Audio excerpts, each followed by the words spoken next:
আসসালামু আলাইকুম guys, mail cooking হাউসে আপনাদের সবাইকে স্বাগতম। তো গাইস, আজকে আপনাদের দেখাবো শোল মাছ কীভাবে রান্না করতে হয় এবং কি সিস্টেমে রান্না করলে শোল মাছ স্বাদ লাগবে। তো আজকে আপনাদের দেখাবো।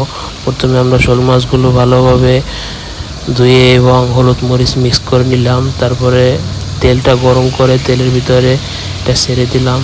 তো কিছুক্ষণ সময় এটা আমরা ভাজি করে নেব। তো শোল মাছটাকে আমরা একটু কড়া ভাজি করে নেব। কড়া ভাজি না করলে এটা স্বাদ পাওয়া যাবে না। তো আপনারা দেখতে থাকেন গাইস, এভাবে আপনারা যদি আপনাদের রান্না করেন শোল মাছ, তাহলে তরকারি স্বাদ হবে এবং খেতেও ভালো লাগবে। তো আমরা আরও শোল মাছের কিছু ডিম রাখছি এখানে।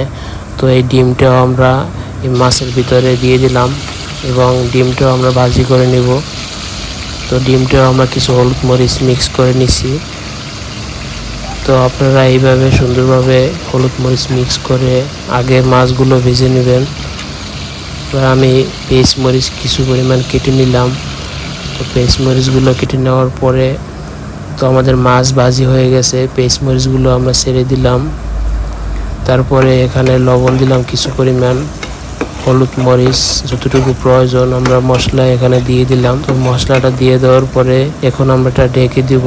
ঢেকে দেওয়ার পরে হালকা কিছু পরিমাণ পানি দিছি। ওই পানিটা ভালোভাবে আমরা একটু কষিয়ে নেব। তো না কষিয়ে নিলে এটা স্বাদ পাওয়া যাবে না। তারপরে আমরা কিছুক্ষণ সময় এটা একটু ঢেকে দিলাম। ঢেকে দেওয়ার পরে এবার দেখতেছি যে আমাদের এটা কতটুকু পরিমাণ কষছে এবং কতটুকু সময় লাগবে। তো আরেকটু সময় আমাদের এটা অপেক্ষা করতে হবে কষিয়ে নেওয়ার জন্য। পেঁয়াজ মরিচটা প্রথমে ভালোভাবে একটু কষিয়ে নিয়েছি। এবার আমরা পানিটা দিয়ে দিলাম।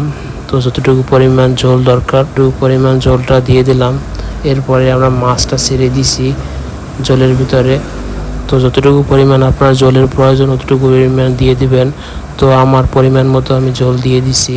তো গাইস, অবশেষে আমার শোল মাছের রেসিপি কমপ্লিট। তো আমার চ্যানেলটি সবাই সাবস্ক্রাইব করে দিবেন। আমার ভিডিওটি যদি ভালো লাগে থাকে অবশ্যই আমার চ্যানেলটি সাবস্ক্রাইব করে দিবেন। ধন্যবাদ সবাইকে। আল্লাহ হাফেজ।